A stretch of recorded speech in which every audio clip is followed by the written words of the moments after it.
Assalamualaikum warahmatullahi wabarakatuh. Perkenalkan, nama saya Erlangga Dewa Sakti dari kelas D3 RPLA 4403 Telkom University dengan NIM 670620153. Pada kesempatan kali ini di sini saya akan mempresentasikan mengenai pengerjaan tugas besar mata kuliah pemrograman berorientasi objek. Di sini saya membuat sebuah aplikasi berbasis desktop dengan bahasa Java yang saya beri nama SIMAK. Nah, apa itu SIMAK? Jadi SIMAK merupakan sistem manajemen keuangan, merupakan sebuah aplikasi manajemen keuangan berbasis desktop yang menawarkan fitur-fitur yang memungkinkan pengguna untuk melakukan manajemen terkait produk, penjualan, dan pengeluaran perusahaan. Nah, di sini terdapat halaman login. Pengguna dapat melakukan login aplikasi melalui halaman ini. Bila pengguna belum memiliki akun, pengguna dapat memilih menu sign up pada pilihan di bagian bawah. Nah, ada halaman register. Jadi bila pengguna belum memiliki akun, maka pengguna dapat melakukan register akun pada halaman ini dengan menggunakan token khusus yang disediakan. Nah, token khusus ini berguna agar tidak sembarang user atau pengguna dapat membuat akun dan mengakses aplikasi SIMAK ini. Karena sistem manajemen keuangan atau SIMAK ini itu berbasiskan manajemen terhadap uang, jadi tidak sembarang orang itu dapat login atau membuat akun di aplikasi ini. Hanya orang-orang terpercaya saja yang dapat menggunakannya. Nah, untuk tampilan dashboard, jadi halaman dashboard itu akan menampilkan konsolidasi dari informasi yang terrinci pada setiap fitur. Jadi di sini akan ada 3 fitur. Yang pertama yaitu fitur daftar produk. Fitur ini dapat digunakan oleh pengguna untuk menginput daftar produk yang ditawarkan oleh perusahaan. Pengguna dapat menginput atau mengupdate dan menghapus data-data nama produk, harga produk, kategori produk. Dan untuk mengupdate dan menghapus, pengguna itu harus memilih terlebih dahulu data yang ingin dihapus. Nah, nanti hasil yang akan ditampilkan pada tabel itu akan dikonsolidasi pada halaman dashboard. Kemudian ada fitur transaksi penjualan.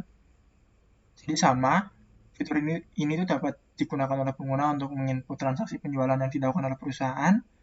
Pengguna dapat menginput, mengambil, dan menghapus nama produk yang terjual, jumlah produk, kapan transaksi dilakukan, dan keterangan tambahan. Untuk mengupdate dan menghapus data, pengguna itu dapat melakukan dengan cara kita tuh harus memilih terlebih dahulu data yang ingin dihapus. Kemudian hasil input data akan ditampilkan pada tabel dan dikonsolidasi pada halaman dashboard. Dan yang terakhir ada fitur pengeluaran. Jadi fitur ini dapat digunakan oleh pengguna untuk menginput transaksi pengeluaran yang dilakukan oleh perusahaan. Pengguna dapat menginput, mengupdate, menghapus jenis pengeluaran, biaya pengeluaran, tanggal transaksi, dan keterangan tambahan. Untuk mengupdate dan menghapus data, pengguna harus memilih terlebih dahulu data yang ingin dihapus. Dan hasil input data akan ditampilkan pada tabel dan dikonsolidasi pada halaman dashboard. Nah, fitur pendukung. Jadi, fitur pendukung yang digunakan oleh programmer dalam membuat aplikasi SIMAK antara berikut. Jadi, di sini saya menggunakan desain pattern MVC atau model view controller. Hal ini saya lakukan untuk memudahkan programmer ke depannya jika ingin mengembangkan aplikasi ini lebih lanjut. Jadi, apa itu MVC? Jadi, di sini kita akan memisahkan antara model query ke database, view untuk tampilan yang akan ditampilkan ke user, dan controller yaitu logic-logic yang akan berjalan di antara view dan model atau database itu sendiri. Kemudian login dan register. Nah, di awal tadi saya singgung, kita tuh harus menginput token register jika ingin mendaftar. Nah, untuk tokennya yaitu SIMAK_Java. Nah, yang ketiga itu ada hashing password user yang tersimpan di database. Jadi, setiap password yang user inputkan ketika mendaftar akan tersimpan di database. Tapi sebelum itu, di sini program saya akan melakukan hashing terhadap password yang user inputkan. Hal ini untuk mencegah orang lain atau sembarang orang dapat mengetahui password dari si user itu sendiri. Kemudian yang keempat ada validasi data masukan. Nah, hal ini saya terapkan atau saya buat untuk mencegah user itu menginputkan atau memasukkan data yang tidak sesuai dengan ketentuannya. Semisal untuk harga itu kan harus kita input angka, tapi user malah input abjad atau huruf. Nah, maka nanti program saya akan menampilkan notifikasi bahwa inputan kita tuh salah. Hal ini mencegah untuk user menginputkan data yang sembarang dan mencegah aplikasi akan terjadi error. Kemudian yang terakhir di sini saya menggunakan database management system MySQL yang mana nanti database name-nya yaitu simak, username-nya yaitu root dan password-nya kosong. Nah, di sini saya menerapkan beberapa konsep PPO. Yang pertama itu ada inheritance. Jadi inheritance atau pewarisan adalah konsep pemrograman di mana sebuah kelas itu dapat menurunkan properti dan metode yang dimilikinya kepada kelas lain. Dan konsep ini digunakan untuk memanfaatkan fitur kode reuse dan berguna untuk menghindari duplikasi kode program. Dan konsep ini itu membuat sebuah struktur atau hierarki kelas pada kode program. Kelas yang akan diturunkan bisa disebut sebagai kelas induk atau parent class atau super class. Nah, sedangkan kelas yang menerima penurunan bisa disebut sebagai child class atau subclass. Dan tidak semua properti dari metode induk kelas akan diturunkan. Properti dan metode dengan hak akses private itu tidak akan diturunkan pada anak kelas. Hanya properti dan metode dengan hak akses protected dan public saja yang bisa diakses dari children class. Nah, di sini saya menerapkan inheritance pada kelas database connection, yang mana nanti subclassnya yaitu kelas model. Jadi model ini itu akan mengextend atau menerima pewarisan dari kelas database connection, yang mana kelas model ini kan berkaitan erat tentang query database. Nah, sehingga kita tuh harus memiliki atribut-atribut atau fungsi-fungsi yang dimiliki oleh kelas database connection, yang mana nanti database connection ini akan menjadi driver class untuk kita melakukan autentifikasi ataupun connection ke dalam database MySQL kita. Nah, untuk PPO enkapsulasi, jadi enkapsulasi adalah konsep tentang pengikatan data atau metode yang berbeda yang disatukan atau dikapsulkan menjadi satu unit data. Nah, enkapsulasi dapat mempermudah dalam pembacaan kode karena informasi yang disajikan itu tidak perlu dibaca secara rinci dan sudah merupakan satu kesatuan. Enkapsulasi juga sering digunakan karena terdapat fitur information hiding mechanism. Jadi mekanisme ini itu menghilangkan akses publik ke atribut-atribut yang terdapat di dalam kapsul tersebut. Dan metode ini dapat memudahkan Anda dalam mendefinisikan atribut apa saja yang dapat dibaca dan diperbarui. Nah, untuk konsep enkapsulasi, di sini saya menerapkan hampir pada semua kelas, tapi di sini saya akan memilih satu kelas yang mana kelas expenditure model ini, yang mana dia tuh merupakan subclass dari kelas database connection, dia memiliki properti yang saya set ke private. Hal ini berguna agar tidak sembarang user dapat mengubah atau memodifikasi atribut ini dengan seenak hati atau di luar ketentuan yang diizinkan oleh aplikasi ini. Nah, bagaimana jika kita ingin melakukan modifikasi terhadap atribut ini? Jadi di sini saya membuat sebuah metode setter and getter.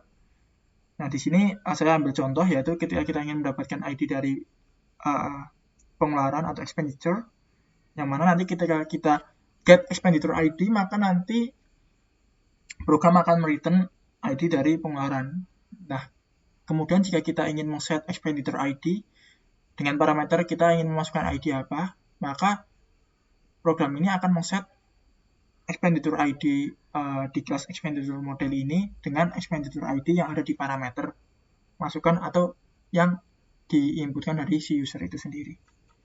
Lanjut, yang ketiga itu ada konsep PPO polymorphism. Jadi polymorphism itu adalah konsep di mana suatu objek yang berbeda-beda dapat diakses melalui interface yang sama.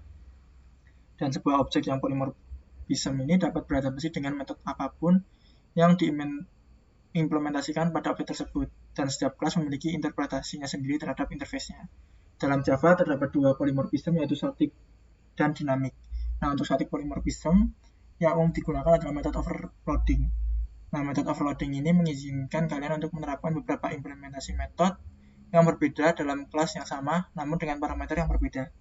Nah, untuk dynamic polymorphism atau metode overloading, Itu merupakan sebuah subclass yang dapat menimpa metode dari superclassnya.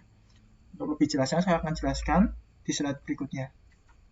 Nah, untuk overriding ini, di sini saya mengoverride sebuah interface initializable, yang mana di interface initializable ini dia memiliki sebuah metode void initialize, yang mana initialize ini karena dia itu merupakan interface, dia itu harus kita definisikan di subclassnya. Nah, pada subclassnya kita itu harus mendefinisikan metode initialize dengan cara kita harus mengoverride class initialize, kemudian kita melakukan definisi pada dalam atau di body dari metode ini, metode initialize, yang mana di sini ada try and catch untuk meload seluruh data pengeluaran dan catch untuk errornya. Kemudian untuk overloading, nah untuk overloading ini di sini saya membuat sebuah kelas yang namanya switchScene. Nah, di mana switchScene ini terdapat dua metode, yaitu metode switch to dengan parameter string, kemudian yang parameter kedua most event, dan yang kelas yang metode satunya itu switch to juga, tapi parameternya berbeda. Yang pertama itu name fxml, yaitu string, kemudian yang kedua itu action event. Nah, bedanya itu terdapat pada tipe parameternya. Yang pertama itu dia menggunakan most event, kemudian yang kedua itu menggunakan action event. Jadi kelas ini berguna untuk melakukan navigasi antar halaman satu ke halaman yang lainnya. Dan ini akan terjadi overloading karena namanya sama, tetapi parameter yang berbeda. Nah, untuk konsep PBO selanjutnya yaitu ada abstraction. Nah, abstraksi merupakan salah satu konsep dalam PBO di dalam Java. Nah, terdapat dua jenis abstraksi dalam pemrograman Java, yaitu abstract class dan abstract method. Nah, untuk abstract class adalah sebuah kelas yang tidak dapat diinstansiasi dan berperan sebagai kerangka bagi kelas turunannya. Di dalam abstract class biasanya terdapat abstract method. Nah, abstract method adalah sebuah metode dasar yang harus diimplementasikan ulang di dalam subclass atau kelas turunannya. Abstract method ditulis tanpa adanya isi dari metode, melainkan hanya nama metodenya saja dan parameter jika ada. Nah, kalau kita pahami lebih seksama, abstract method itu hampir sama seperti metode ini. Nah, metode initialize yang ada di interface initializable. Loh, bedanya apa? Nah, bedanya kalau abstract class itu harus kita kasih keyword abstract di depannya. Nah, kemudian interface itu apa? Nah, interface itu dia tuh pasti abstraksi. Dan jika diabstraksi atau kelas abstrak lebih tepatnya, kita tuh bisa memberikan akses modifiernya itu protected, public, atau private. Nah, akan tetapi jika di interface semua itu akan bersifat public dan semuanya itu pasti akan bersifat abstrak dan tidak memiliki body dari metode yang ada di dalam kelas interface itu sendiri, sehingga kita perlu mendefinisikannya pada subclassnya seperti itu. Nah, lanjut. Nah, seperti kelas abstrak, nah interface tidak dapat digunakan untuk membuat sebuah objek. Metode antarmuka atau interface tidak memiliki badan disediakan oleh kelas implement. Jadi dia tidak memiliki body. Pada implementasi interface, Anda harus mengganti semua metodenya. Metode interface secara default abstrak dan public, seperti yang saya barusan jelaskan. Kemudian atribut interface itu secara default adalah public, statis, dan final. Dan interface tidak dapat berisi konstruktor karena tidak dapat digunakan untuk membuat sebuah objek. Nah, kalau kita paham sama, di awal saya bilang interface initializable ini merupakan sebuah abstraksi yang mana kita itu harus mengimplementasikan atau mendefinisikan metode initialize ini di subclass yang menerapkan atau mengimplementasi interface initializable ini.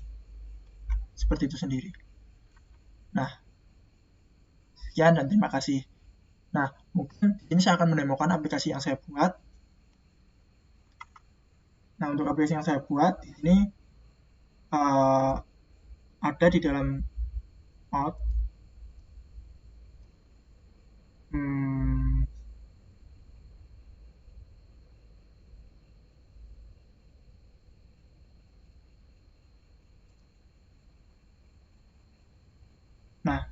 Jadi aplikasinya ini saya run, atau mungkin saya akan run lewat jar-nya langsung.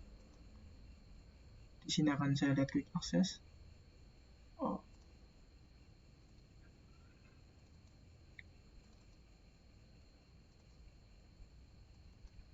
Nah, di out ini akan ada sebuah kelas simak.jar, yang mana ketentuan dari pengerjaan tugas ini kita harus mampu membuat sebuah bukan kelas jar tapi aplikasi yang tipenya jar. Nah, kita jalankan seperti ini. Jadi ini merupakan halaman login yang saya jelaskan.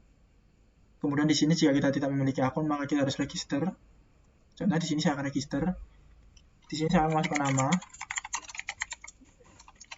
kemudian emailnya misalnya erlangga@gmail dan passwordnya.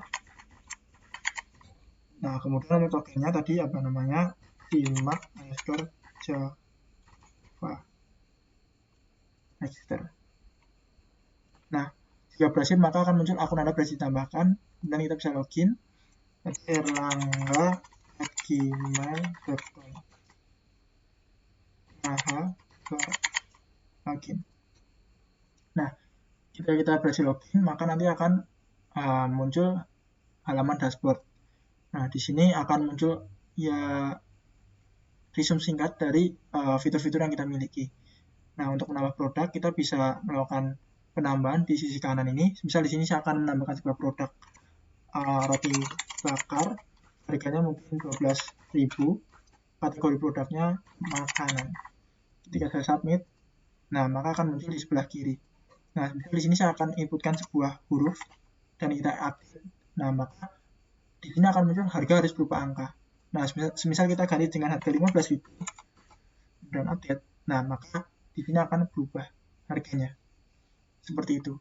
Jadi ketika kita ingin menghapus atau mengupdate, kita tinggal klik, kemudian bisa pilih hapus. Seperti itu. Mungkin di sini saya akan ganti jadi martabak gitu ya. Kemudian tetap makanan, harga produknya 15.000. Submit. Nah, seperti ini. Nah, ini untuk data produknya. Kemudian untuk penjualannya, di sini kita tinggal memilih produk. Nah, produk ini akan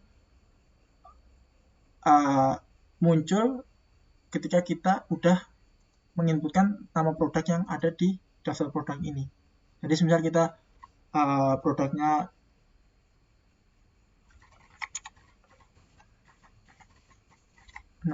sebuah laptop Legend jadi 15 Aera, harganya 18,5 juta, kemudian kategorinya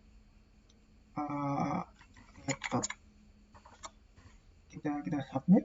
Nah, kita penjualan, maka di sini akan muncul serinya. Nah, misal di sini saya akan memilih Legend 15 Aera ini, jumlah barangnya 2. Waktu transaksinya kita bisa pilih, contohnya misalnya kemarin 12 Januari, keterangannya untuk belajar pemrograman.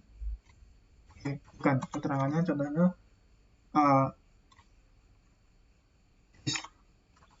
penjualan awal tahun baru. Klik submit. Nah, di sini akan muncul dengan total harganya 37 juta karena sudah dikali dengan jumlah unitnya yaitu 2. Nah, untuk pengeluaran di sini misalnya saya melakukan pengeluarannya jenis pengeluaran contohnya operasional, biaya pengeluaran 700.000, tanggal transaksinya yaitu contohnya hari ini tanggal 13, keterangannya memperbaiki kamar mandi. Submit. Nah, ketika kita klik submit ini, data akan muncul di kiri. Nah, ketika kita lihat bagian dashboard, bisa dilihat di sini tadi jumlah produknya ada 2, operasionalnya ada 1 operasional, dan transaksinya ada 1. Produknya ada laptop dan makanan, yang operasionalnya tadi ada memperbaiki kamar mandi, transaksi penjualannya atau jumlah penjualannya itu ada satu transaksi yaitu laptop Legion 15 ARA, kemudian total pendapatannya 36.300.000. Bisa kita lihat tadi kan di sini ada penjualannya itu 37 juta kan. Kemudian di sini saya potong pengeluaran 700.000. Maka nanti di sini pendapatannya akan berkurang dari 37 juta dikurangi 700.000, maka 36,300. Nah, misal di sini saya melakukan pengeluaran lagi, contohnya pendanaan. Harganya 300.000. Tanggal transaksinya mungkin tanggal 10 kemarin. Keterangannya itu misalnya donasi pendanaan, sponsor acara,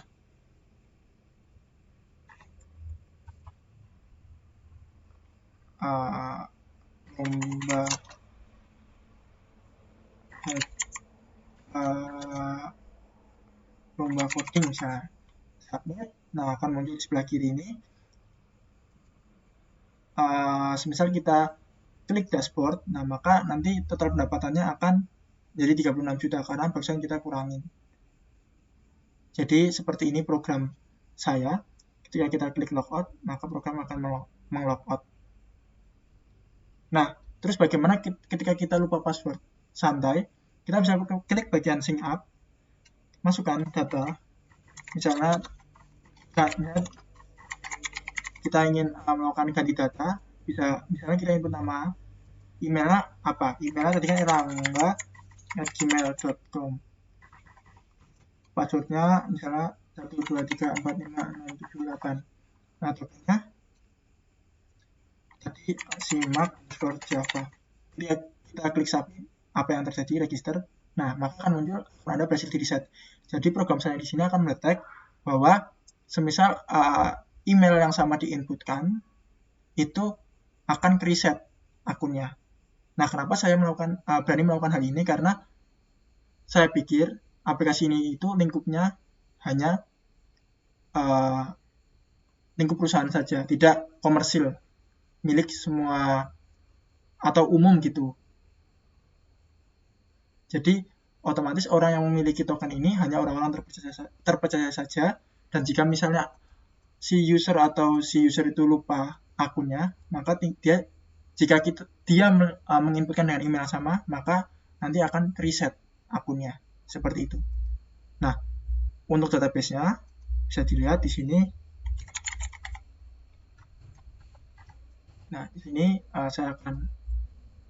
di sini ada database simak, yang mana di sini ketentuan dari tugas ini harus ada minimal 3 tabel transaksi. Nah, di sini ada tabel transaksi produk dan expenditure. Kemudian di sini ada user. Nah, untuk user ini ketika kita klik, bisa dilihat password yang diinputkan itu akan di-hashing. Tidak password utuh seperti yang saya inputkan di awal itu. Jadi akan di-hashing terlebih dahulu supaya aman. Dan untuk programnya di sini mungkin saya akan jelaskan secara singkat. Di sini saya menggunakan paradigma MVC, bisa dilihat ada di sini ada controller, database, middleware, model, utils. Nah, kemudian view-nya akan saya taruh di bagian sini, resource-nya. Ada view dashboard, expenditure, login, product XML, register, transaksi. Nah, untuk modelnya ini bisa dilihat dia akan mengextend database connection, yang mana database connection ini akan ada di dalam kelas database. Nah, di sini akan DB URL-nya, kemudian username, password-nya, menggunakan driver apa. Di sini saya menggunakan driver MySQL. Dan di sini ada program untuk metode untuk get connection. Kemudian di sini ada middleware authentication untuk melakukan validate password. Kemudian ada metode untuk generate hashing password-nya. Ini untuk menggenerate hash password-nya, dan ini metode untuk memvalidasi password-nya. Nah, untuk validation-nya di sini ada validate email. Oh ya, saya lupa jelaskan. Jadi semisal di sini kita menginputkan seperti ini, bukan email yang sah. Nah, maka akan menjadi email tidak valid. Jadi kita harus menginput email yang sah. Seperti itu. Nah, di sini untuk validate email, dan ini untuk validate number. Jadi ketika yang kita inputkan bukan angka, maka dia akan return false. Nah, seperti itu. Ini untuk controllernya. Di sini untuk yang metode override ini jelas ini berguna istilahnya sebagai konstruktor di view-nya. Jadi ketika view-nya itu muncul, maka ini tuh akan dijalan terlebih dahulu ketika kelas itu dijalankan. Nah, yang mana nanti kita akan meng-load dashboard-nya. Jika dia expenditure, maka dia akan meload data dari expenditure-nya dan produk transaksi dia akan sama seperti ini. Nah, di sini saya menggunakan sebuah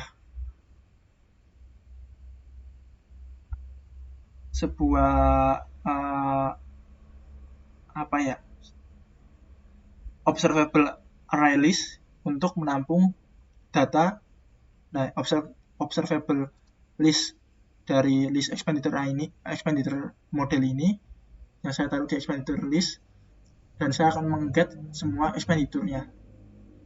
Nah, ini merupakan metode statik yang ada di kelas expenditure model. Dan saya tampung ke dalam sini dan kemudian akan ditambahkan di dalam tabel. Seperti itu. Nah, ini untuk ketika kita menjalankan view dashboard, maka nanti di sini akan muncul metode scene util switch to, nah, bisa dilihat action event. Nah, untuk mouse event-nya mana? Di sini kan action event-nya kan ini, parameternya, kelasnya kan dia action event. Nah, ini akan ada di bagian register. Di register ini dia menggunakan mouse event. Oleh sebab itu, di sini saya melakukan overloading di aplikasi ini. Dia akan ada di util, yaitu scene util. Dia akan ada dua metode overloading. Yang pertama ini parameternya, yang kedua ini. Nah, mungkin sekian dari saya. Kurang lebihnya mohon maaf. Wabillahi taufiq wal hidayah. Wassalamualaikum warahmatullahi wabarakatuh.